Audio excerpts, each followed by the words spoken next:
Welcome to Pomodoro Joe for Tuesday, July 25th, 2023. Today we're looking at LeetCode problem 852, peak index in a mountain array. This is a medium problem, and I am going to skip over reading this, and I'll just describe the problem as I understand it. So they're providing something called a mountain array. Now this is not a typical computer science thing. This is something they're defining just for this problem. So we are given this mountain array. And the mountain array is constructed such that there are at least 3 elements. All the elements moving from left to right are increasing until it reaches some peak. And then it starts decreasing until it gets to the right. So essentially there is one maximum element somewhere in the middle, somewhere between left and right. And all the elements will increase until it reaches this peak, and then they'll decrease going to the other side. Okay, so it's kind of like a mountain. Or if you were to graph it, it might look like a mountain or a tent. So that's what we're doing here. We were given this peak mountains array, and our goal is to return the index of the peak. So that's pretty straightforward. We could just go through, find the maximum value, and return the index of that maximum value. But there is a caveat. You must solve this problem in O log of array length time complexity. So this is O log n. Okay, so if we were just to go through looking for the peak value or looking for the max value, just from left to right, processing all the elements, that would be an O of n operation. That would be linear because we would be going through every single element in our array. That's n elements. So that would be an O of n operation, or an O of n runtime complexity. What we're trying to do is an O log of n runtime complexity. So that means we have to divide the problem in half every step along the way. So this log means that we have to divide and conquer. We divide our search space in half, then use that new search space to divide in half, and use that new search space, and then divide that in half until we find our answer. And then they have some examples here, but we'll go straight to our Pomodoro cycle. All right, so for this is a typical binary search. We have the entire array as our search space. We'll define a left and a right, or a start and an end, basically some boundaries for our search space. So probably a left and a right. So we define some boundaries that define our entire search space. And in the beginning, that will be the entire array. So essentially our left will be 0 and our right will be the maximum index. Now we need to divide that into 2. So we find the midpoint of our array, our midpoint between the start and end index, or the left and right index. That midpoint gives us a pivot, or a place where we can essentially choose the left half or the right half as our new search array, or our new search space. So we'll divide in 2, check that midpoint. Once we have the midpoint, we can determine, is the peak to the left in the midpoint, or is the peak to the right in the midpoint? If it's to the left, then we redefine our left and right boundaries to just define the left half of our search space as the new search space. If it's to the right, we do the same, but on the right. We just redefine our entire search space as just the right half. Do it again until we basically narrow it down until we just have one index. All right, so let's do a recursive solution for this. You can do this iteratively or you can do it recursively. I like recursion, so let's do it recursively. So we'll define some peak index mountain array recurse. And this will take our left index and our right index. So this will take basically our search space boundaries.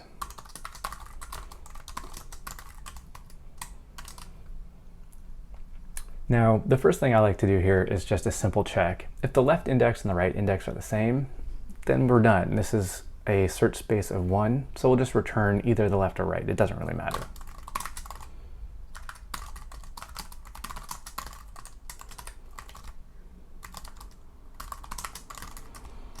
All right, so that takes care of our base case. Next, let's find the midpoint. So we'll have this mid index. So for this, we basically need to find out how many elements are in our search space. So that's going to be our right index minus our left index. So this tells us how many elements are in our entire search space. Now we want to divide that by 2 to get the middle element. So we'll do an integer divide by 2. So this basically will give us the midpoint, but this is just the mid count of elements. We still need to add in the left index. We're not necessarily starting at 0, so we actually have to start at our base, which is the left index. And then we add in half the elements of our search space, which is the right index minus the left index to give us all the elements, and you divide it by 2 to get half the elements. So this gives us our mid index. All right, let's get our mid value.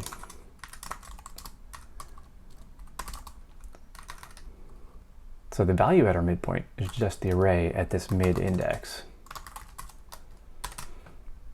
Okay, and now if we were to solve this going left to right, we would basically be checking our current value against the previous value and the next value. And if it's the peak, so if it's greater than the previous value, or if it's greater than the next value, that will be the peak. So let's check to see if this mid value is our peak. So let's do this here. Let's do left val. That's just going to be the array at our mid index minus 1. So this is the value that came before our mid value. And then we'll have a right val, which is the one that comes right after our mid value.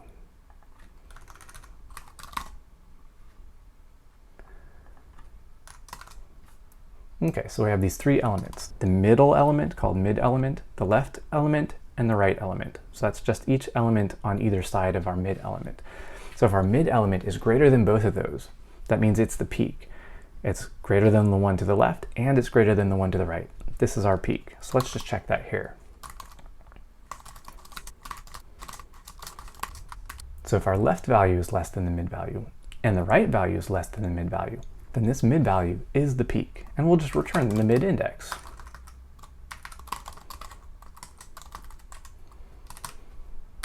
Okay, now if it's not the peak, that means our peak is either somewhere to the left or to the right of this mid value.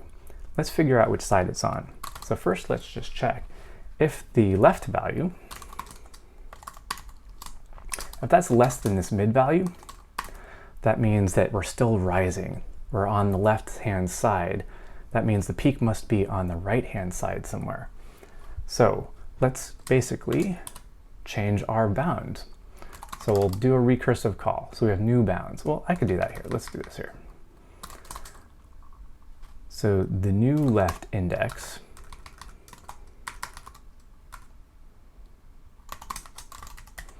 so we're redefining our bounds. So we know that our peak is somewhere to the right of our mid value, somewhere to the right of our mid index. So our left, basically boundary, our left index, will be this mid index plus 1. We could set it to mid index, but we can also set it to mid index plus 1. We know that it's not the mid index because we checked right here. So we can basically eliminate anything before the mid index as our potential peak. So our new left index is the mid index plus 1, and our right index doesn't change. We know it's somewhere between this new left index and our current right index. So then we'll just return a recursive call on this new left index and our current right index. All right, now if it's not to the right of our current midpoint, then it must be to the left of our current midpoint. So in this case, we'll just return our recursive call, but we'll use our current left index. In this case, we can do the right index is basically just our mid index. Well, we can, here, I'll just do this, new right index. Again, we just need to drop our right index down to our mid index. Now you might say, well, why don't you do mid index minus 1? Because you know it's not the mid index. That might not work just because of the way we're doing this division. This division will round down. So if you did a mid index minus 1, you might be skipping over some indices. So we're just going to drop it down to the mid index. And we have this new right index. So that's our recursive function. We basically go through, we first check to see, is this the last element? If it is, we'll just return that index. Otherwise, we'll find the middle index, check to see if that's the peak. If that's the peak, then we'll just return the middle index. Otherwise, the peak is either somewhere to the left of us or to the right of us. So first we'll check, is it to the left of us? Actually, in this case, we're checking if it's to the right of us. We're checking, are we still rising? Are we still working up to the peak? So if our left value is less than our mid value, we're still working our way up. That must mean the peak is somewhere to our right. So we'll eliminate everything to our left, have a new left boundary, and recurse on everything to the right. Otherwise, it must be to our left. So we'll get new right boundaries and recurse on everything to our left. And finally, before we do anything, we actually have to have our initial call. And we'll start with a left index of 0, and our right index will just be the length of the array minus 1. That's the max index in our array. Okay, let's give this a shot, see if it works. Okay, seems to work. Let's submit this and see how we do. And we pass. We don't do great. Let's see how we do. Only 11%? Wow, that's terrible. So only be 11% for runtime and 10% for memory. So let's jump back here and just clean some of this up. So a couple things we're doing. We have a bunch of these values that aren't really necessary. So like this left value, we do use that a couple times. So maybe we'll keep the left value and right value. But we don't really need this new left. So let's just replace that with this. Get rid of this guy. And the same thing with the new right. It's just a mid index. So let's just replace this new right with mid index. Okay, so that's cleaning things up quite nicely. We'll come back and think about these. We might not need these. And let's try this just to see if this makes any difference. So we're trying to beat an 11%. Let's see if we do any better. We do a little bit better. Let's see, I think that says, I can't read that red on black. It's 48%. So yeah, we do a lot better, 48%. Let's see if we can do even better. Well, let's get rid of this left value and right value. Let's just do these directly. So this is left value, and right value. So we don't need these. We could even get rid of mid value maybe. Let's think about that. Try this. Not much difference. Still about 48%, 46%. All right, let's see about getting rid of the mid value. This might actually make it slower because now we're going to be sort of referencing, we'll have to, what's the word I'm looking for? Index into our array multiple times instead of just having it stored. So this actually might make things slower.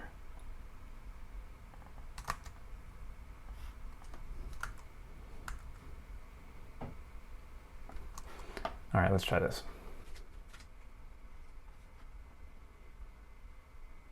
Oh, that actually does way better. That's shocking. So now this is beating 91% for runtime and 10% for memory. That is crazy to me. Yeah, so just by removing this temporary variable, the mid value, and replacing it with a direct access into our array using this index, we jump from a 46% up to a 91% for runtime. That's nuts. All right. There's a bunch of things you can do still. You could probably clean up some of these names, make them shorter if you really, really wanted to gain a little bit more, but I'm actually pretty happy with the 91%, so I think I'm gonna leave it there. All right, so we had this problem where we had to solve it in an O log of n time. So basically we had to have some logarithmic runtime. So in order to do that, we had to take our input search space and we had to divide it in two every step along the way. So we basically use our midpoint, divide it into 2, and once we've divided our search space in half, we just have to recurse on one half. We figure out which side our peak is in and recurse on that half. It again will divide that search space in half, choose the side the peak is in, recurse on that search space. We keep dividing in half every step along the way until we reach just one element, and that's our answer. Okay, well that is it for me. Hope you enjoyed this, hope you had fun, hope you learned something, hope you can go out and write better code.